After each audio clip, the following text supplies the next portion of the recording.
The champagne caught the October sunlight like liquid gold. Natalie Mercer raised the glass higher and pointed straight at the rusted 1970 Mustang in the far corner of the executive parking lot.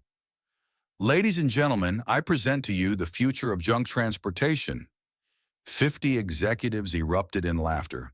Camera phones lifted. Flashes sparked against the glass towers of Apex Dynamics. Tesla Model S, BMW i8, Mercedes EQS sedans worth more than most Americans earned in years. And then that Mustang. Paint faded to dried rust. Corrosion spreading like disease. Passenger door hanging crooked. Marcus Caldwell appeared at Natalie's elbow, his smile sharp as broken glass. 42 Harvard MBA VP of Operations. Should we see if it starts? I'm betting it doesn't. More laughter. Someone shouted about tow trucks. These quarterly showcases were Natalie's favorite ritual, measuring success in horsepower, reminding everyone what winning looked like. 30 feet away, Rowan Cross stood with a mop handle gripped in calloused hands. 52 years old gray coveralls hanging loose shoulders, bent from 6 years pushing floor buffers. 6 years of being furniture. 6 years of existing where wealthy people looked through you rather than at you. Now they were laughing at Elena's car. Marcus materialized beside him. Cross, Ms. Mercer wants to see something. Not a request. An order. Rowan leaned the mop against the wall, followed Marcus into sunlight that felt too bright, too exposed. The crowd parted. Natalie's voice rang out. Ah, there he is. Marcus gestured forward. We're doing our innovation showcase. Everyone shares their vehicles. Why not be inclusive? Laughter rippled outward. Rowan stood perfectly still. Thought about Elena. About 6 years ago, her hand barely squeezing his in that hospital room. Don't let them bury it, Rowan. Don't let them win. Thought about the engine beneath that hood. The engine that could change everything. 6 years of invisibility cracking. You want to see if it runs? The laughter died. Natalie raised an eyebrow, champagne suspended. Marcus's hand landed on Rowan's shoulder. Cross, maybe. But Rowan was already walking. He reached the car, put his hand on the door handle. Metal warm from California sun. Familiar. Elena had touched this chrome 10,000 times. The door squealed open. He slid into the driver's seat. Smell overwhelmed him. Old leather, motor oil, and underneath faint as memory jasmine. Elena's perfume. I'm sorry, he whispered. I tried to stay hidden. Then he turned the key. The engine didn't sputter or cough. It sang. A deep harmonic rolled across the parking lot like distant thunder. The sound belonged to nothing built in human history. Almost musical. A frequency that resonated in chest cavities and made teeth hum. Every person went silent. Phones lowered, mouths opened. Rowan revved once, twice, 3 times. Natalie's champagne flute slipped from her fingers. Shattered. Rowan killed the engine, stepped out, walked back without meeting anyone's eyes. Natalie's voice chased him. Wait, what was that? But he was already gone. Behind him, 50 executives stood frozen, staring at the rusted Mustang like they'd witnessed something impossible. Because they had. Natalie couldn't sleep. 2 a.m., she called Marcus. Find everything on Rowan Cross. Education, background. I want it by 6. You want me to investigate the janitor. Did you hear that engine? It was unusual. Unusual. She sat up. Marcus, I've heard Ferraris, Lamborghinis, military jets. Never anything like that. 6 a.m. Marcus was waiting at 5:45. Thin folder on her desk. She opened it. Rowan Cross, MIT Engineering 1995, Stanford Masters 1997. She looked up sharply. Marcus leaned forward.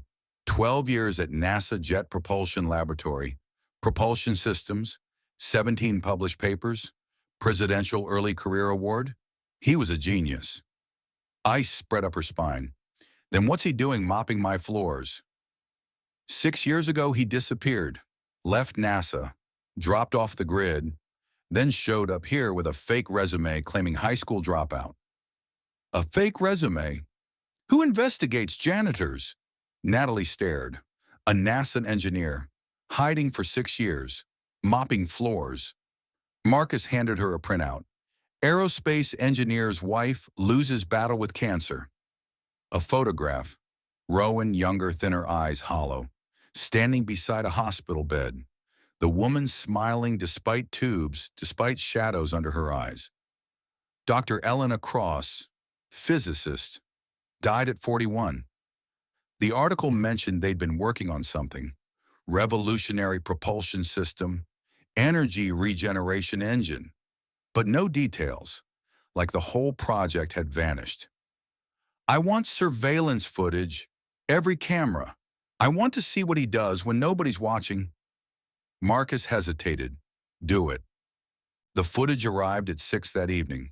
First video, Rowan arriving 5:30 every morning.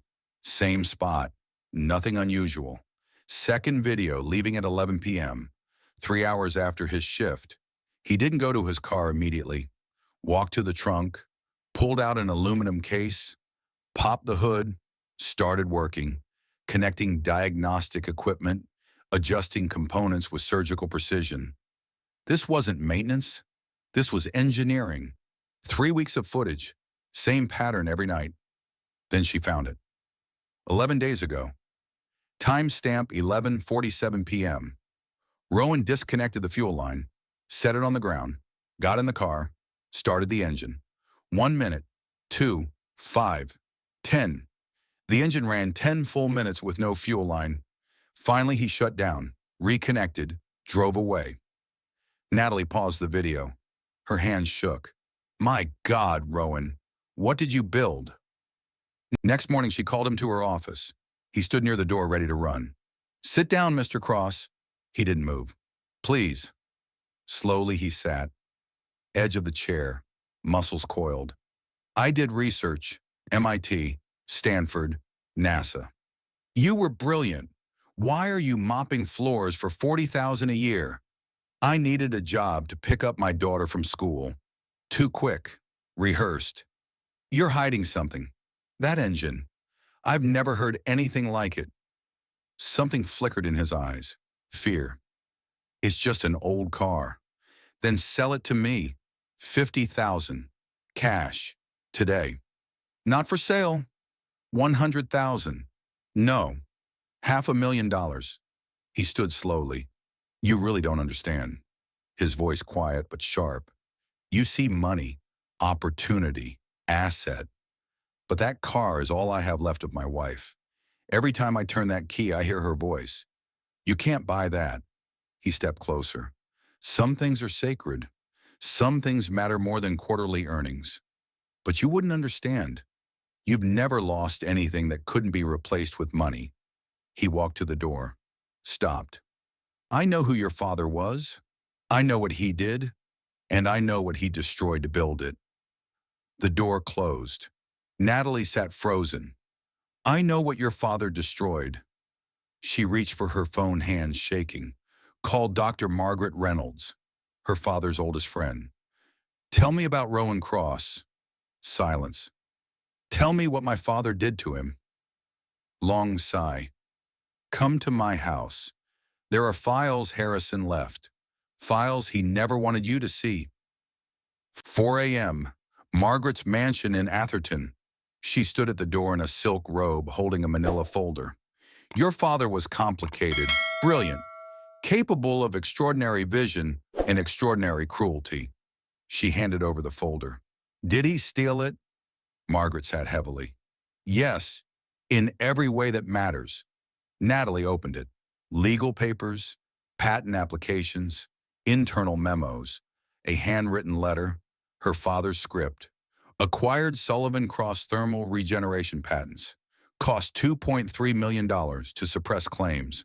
Technology worth $508 billion. Cross couple will never recover. Wife terminal additional leverage. Project Solaris secured. He destroyed them.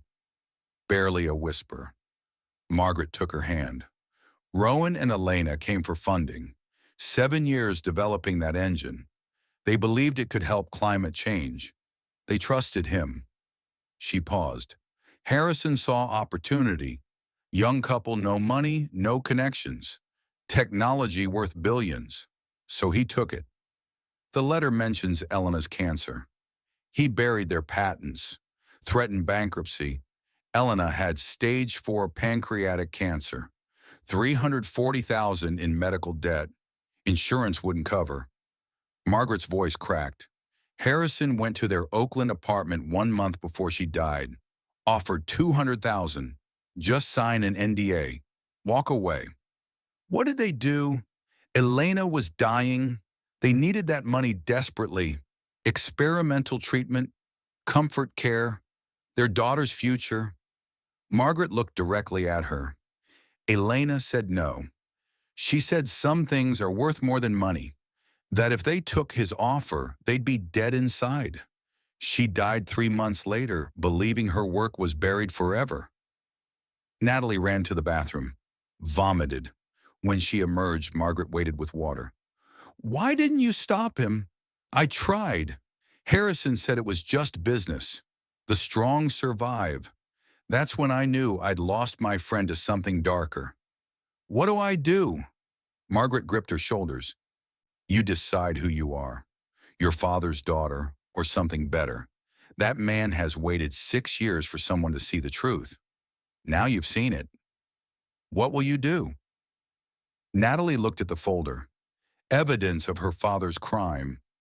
For the first time, she had no idea who she was. 3 days later, Natalie made her worst decision. Called Marcus at 7 a.m. Fire him. Rowan Cross, gone by noon. What, why? I don't need a reason. I'm CEO. Do it. At 11:47, Rowan was escorted out by security. Natalie watched from her window. He didn't look back. At the Mustang, a small face appeared in the rear window. 8 years old, dark hair and braids, serious eyes. Sloane, his daughter. He'd picked her up early. Knowing this was coming, he got in, turned the key. That sound one last time. Then he drove away. Natalie pressed her hand against glass. She'd become exactly what she feared, her father's daughter. 6 days later, 3 a.m., her phone rang. Dr. Patricia Reeves. Turn on Channel 4. Now. Press conference. Small podium. Simple backdrop. Rowan Cross at center. Clean-shaven, dark suit, eyes clear and focused. I'm pleased to announce Solaris Dynamics has received $25 million in federal funding for our clean energy propulsion system. Natalie stopped breathing. This technology, which my late wife, Dr. Elena Cross, and I developed over 7 years, will revolutionize aerospace and transportation. He looked at the camera, at her. The Solaris engine is self-sustaining, recycles its own energy. Our prototype ran 72 hours without external fuel. We believe this can reduce aviation carbon emissions 90%. Reporters shouted questions. Mr. Cross, is it true this technology was stolen from you? Rowan paused. There will be time to discuss history. Now I focus on the future, on what this can do for people. My wife believed this could help humanity. That's what matters. Natalie muted it. 25 million. Technology that could obsolete her company. And Rowan, the janitor she'd humiliated and fired, was now the future. But that reporter knew. Someone had been digging. The truth was coming. 2 weeks later, the bomb dropped. San Francisco Chronicle front page, Aerospace Empire built on stolen dreams. 5 a.m. Natalie read on her phone. Angela Torres had interviewed former employees, obtained documents, got Rowan's first statement in 6 years. My wife and I spent 7 years developing the Solaris engine. We believed it could address climate change. We approached Harrison Mercer for partnership. Instead, he stole our patents, destroyed our careers, left us with nothing. Elena died believing her work was buried. I'm here to prove she was wrong. The article detailed every legal maneuver, every threat, the medical bills, Elena dying in debt. Then the kill shot. Sources confirm Apex Dynamics recently launched secret efforts to replicate Cross's technology using stolen patents. CEO Natalie Mercer reportedly ordered her team to build a prototype, hoping to beat Cross to market with his own invention. Her phone exploded. Board members, investors, legal counsel. By 9 a.m., stock dropped 18%. By 5 p.m., the board scheduled a vote to remove her.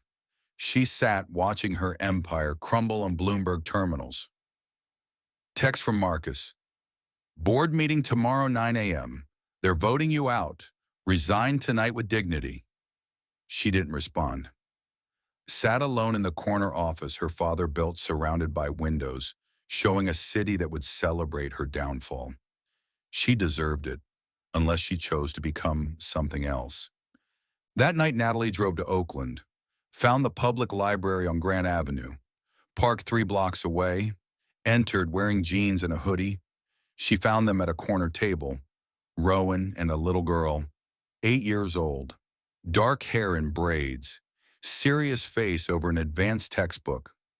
Sloan. Natalie sat 3 tables away, close enough to hear. Daddy, why did that lady fire you? You're the smartest person. Rowan's voice gentle. She's scared, honey. Her father did something bad to Mommy and me. She doesn't know how to fix it. Sloan tapped her pencil. Mommy said hurt people hurt people. Maybe the lady is hurt too. Rowan's eyes filled with tears. You sound like your mother. I wish I remembered her better, but Daddy Mommy wouldn't want you sad forever. She'd want us happy, maybe even have a new family someday. Rowan pulled her close. Natalie left, made it to her car before crying.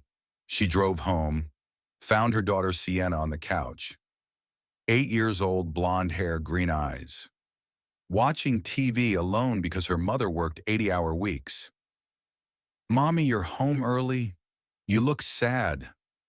Natalie pulled her close. I hurt someone, baby.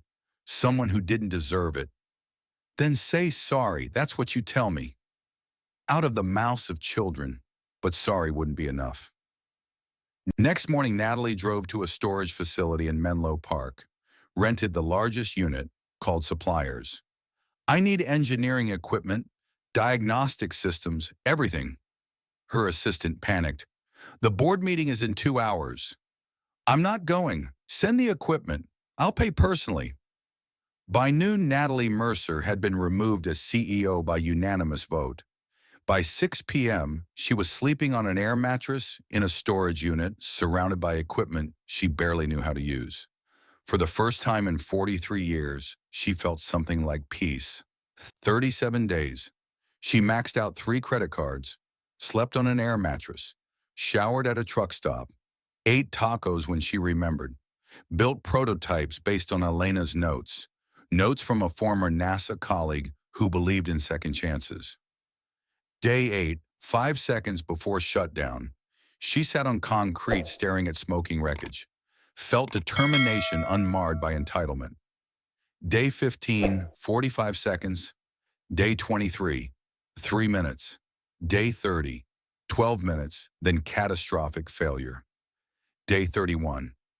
Margaret found her, stood in the doorway, staring. My God, Natalie. I'm learning what to destroy your life. The board froze your assets. Social services. Sienna's fine with Michael. He's a better parent than I was. Natalie set down her soldering iron. I needed to understand what Elena built. Not just mechanics, the philosophy.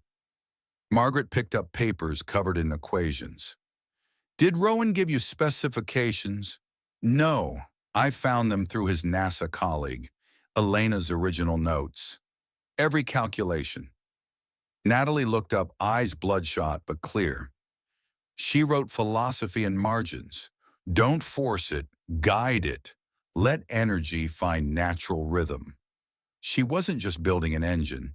She was teaching a way of seeing. Margaret sat. The board is discussing criminal charges, securities fraud. You're looking at prison. I know. Then why?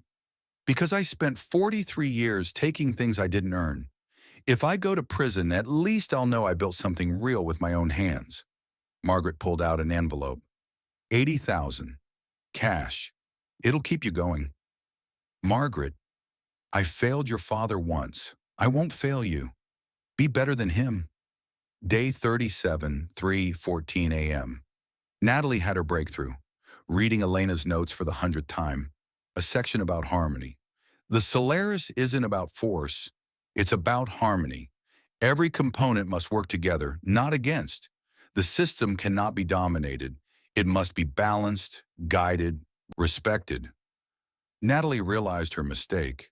She'd been trying to control it, dominate it, like everything in her life. But Elena's engine didn't work that way. She rebuilt the regulator from scratch. One small adjustment based on what the system needed, not what she wanted. Connected the power cell, turned it on gently. The engine started. 5 minutes, 10, 20, 45, 2 hours. Perfect harmonic. Energy loop at 96% efficiency. Natalie collapsed on concrete and cried. Not from exhaustion, not from relief. She cried because she finally understood what Elena had built, what Rowan had lost, what she'd been missing for 43 years. The difference between taking and creating, between controlling and harmonizing, between success measured in dollars and meaning measured in something deeper. She picked up her phone, hands shaking, dialed. It works, the engine. 2 hours straight. Silence. I want to show you. I want you to see I understand. Not just mechanics, the philosophy, what Elena was teaching. Why does that matter? She looked at the running engine, at the concrete floor, at who she was becoming. Because I need someone to believe people can change. That redemption is possible. Long pause, background noise, a child's voice. Where are you? She gave the address. In Rowan. Bring Sloan. I want to meet her. To apologize. We'll be there in an hour. 4:30 a.m. They arrived, Rowan and Sloan in the doorway, backlit by parking lot lights. Sloan's eyes went wide. You've been living here. Natalie nodded. Yes, sweetie. Learning something your mom knew. The girl walked forward fearlessly, looked at the engine. It sounds like Daddy described Mommy's work, like music. Rowan followed, examined every connection, silent for 15 minutes while Sloan explored. Finally, he straightened. This configuration, the regulator adjustment, not in the original design. I figured it out from Elena's notes about harmony. She was right about everything. He stared. Elena and I spent 7 years. We knew there was an imbalance. Couldn't solve it. He touched the assembly. You solved it in 37 days. You improved our design. Sloan tugged his sleeve.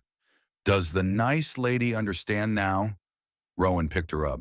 Yes, sweetheart, I think she does. He set Sloan down, extended his hand to Natalie. I need a partner, someone who understands the technology and philosophy, someone who can navigate business while I focus on engineering, someone who's proven they'll sacrifice everything to make this work. Natalie stared at his hand. After everything I did, after what my father did, I want to give you a chance to prove who you are. Not your father's daughter, not the CEO who fired me, but the woman who spent 37 days in a storage unit just to understand what two people built from love. She took his hand. I'll work harder than anyone. I know. Sloan jumped. Does this mean you'll smile again, Daddy? He scooped her up. Yes, honey. As they left, Sloan looked back. Miss Natalie, do you have kids? A daughter your age, Sienna.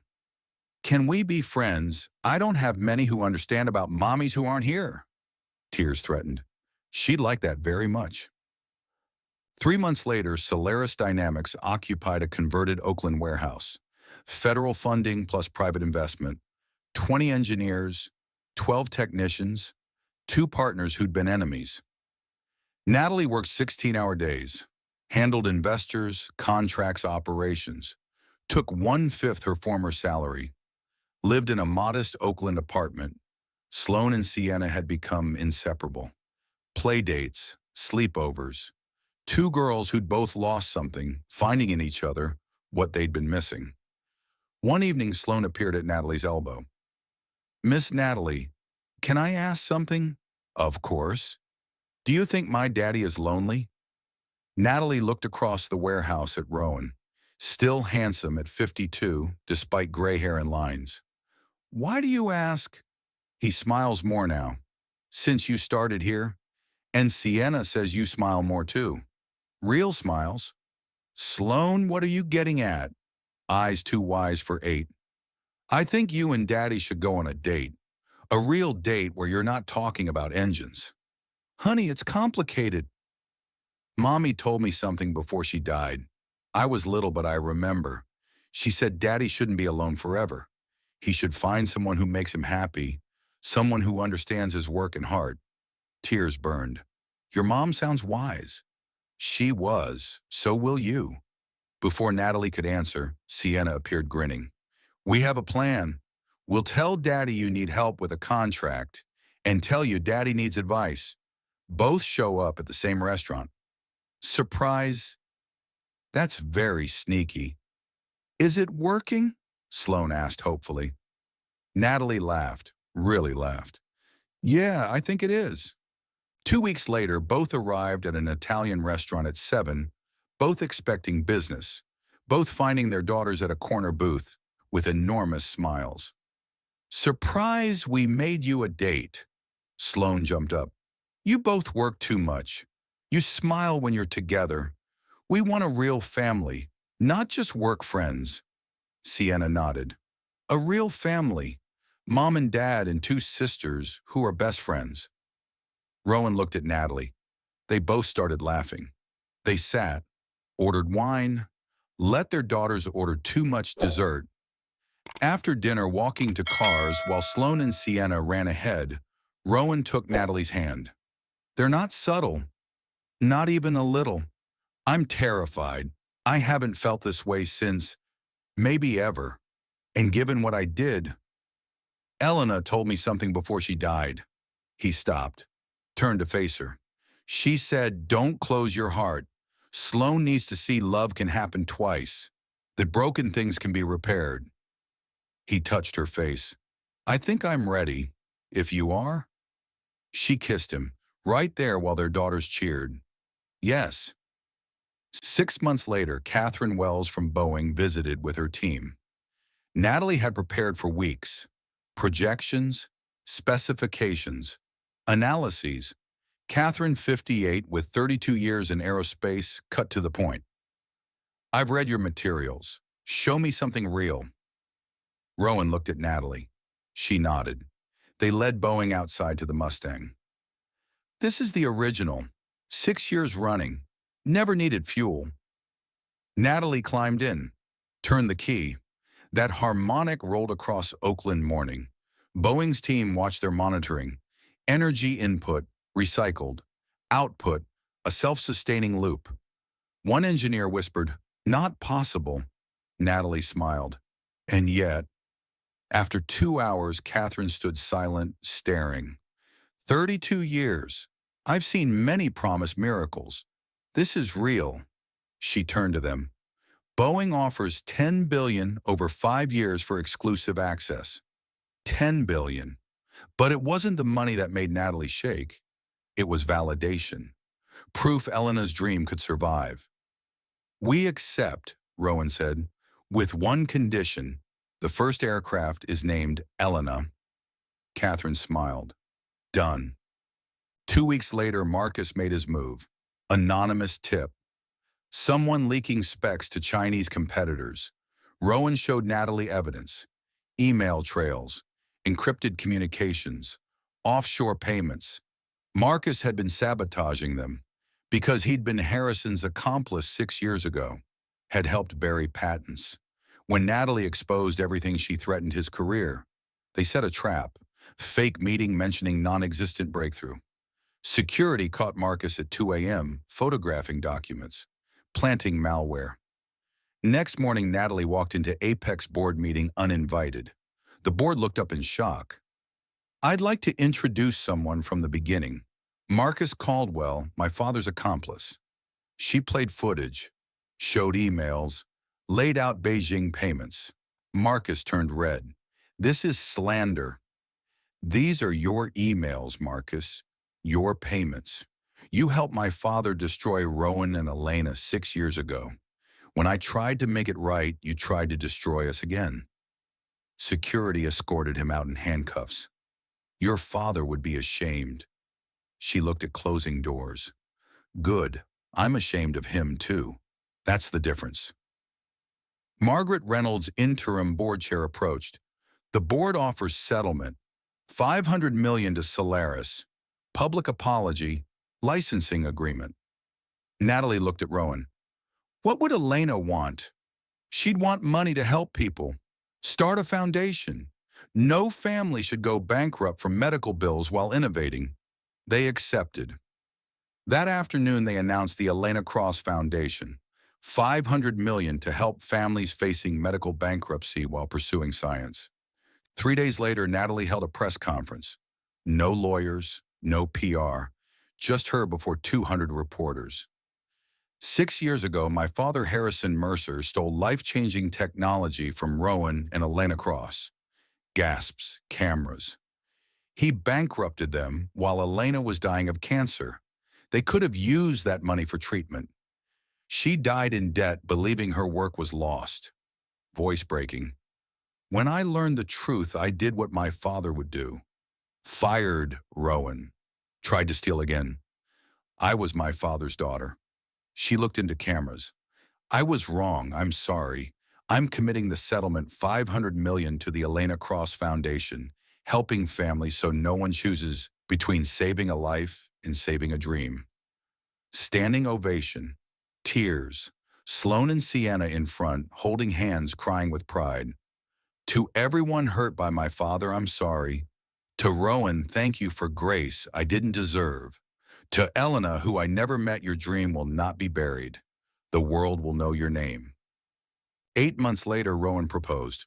No ring, no elaborate plan. Just them in the warehouse, late night covered in grease, having solved a difficult problem. Marry me, not because you owe me. Marry me because when I look at you, I see someone worth building a future with. Someone who understands the best things are created together. Yes. Sloan and Sienna, eavesdropping, came running out screaming. The wedding was small. Margaret officiated, crying. Sloan and Sienna as flower girls inseparable. Rowan's vows. Elena taught me love isn't holding the past.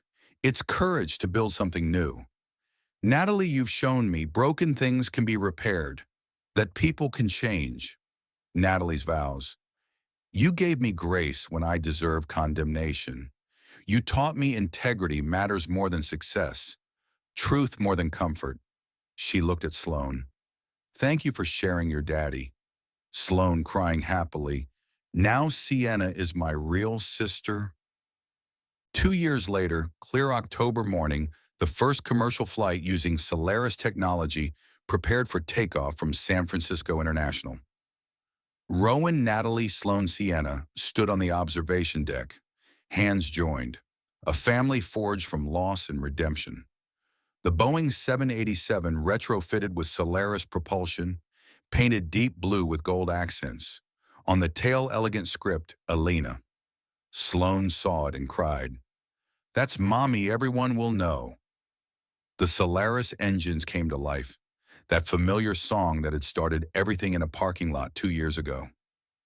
The aircraft moved, faster, lifted, climbed into California sky.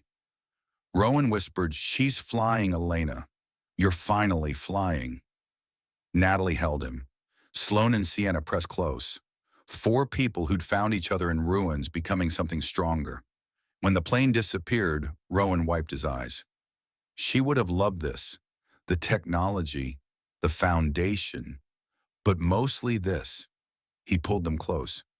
She would have loved knowing Sloan has family. That love can happen twice. that broken things can run again. 5 years later, the National Museum of American Innovation created a permanent exhibit for the Solaris engine. They displayed the original, the rusted Mustang. The museum recreated the warehouse, workbenches, equipment. At center, the Mustang rust preserved exactly as it looked that day when everything changed. Bronze plaque beside it. Natalie read it during her speech to hundreds. This vehicle carried a revolution. For 6 years, it transported a dream powerful forces tried to destroy. The Solaris engine by Rowan and Elena Cross represents one of humanity's greatest achievements. But more, it represents persistence, love, and redemption's possibility. She walked to the Mustang, hand on cool hood. I want to tell you about Elena Cross, a woman I never met who changed my life. She believed technology serves humanity. She believed the universe doesn't have a scarcity problem. It has a wisdom problem. She believed waste can become wealth and loss can become gain. Voice breaking. Elena died believing her work was buried, but she was wrong. Her work survived.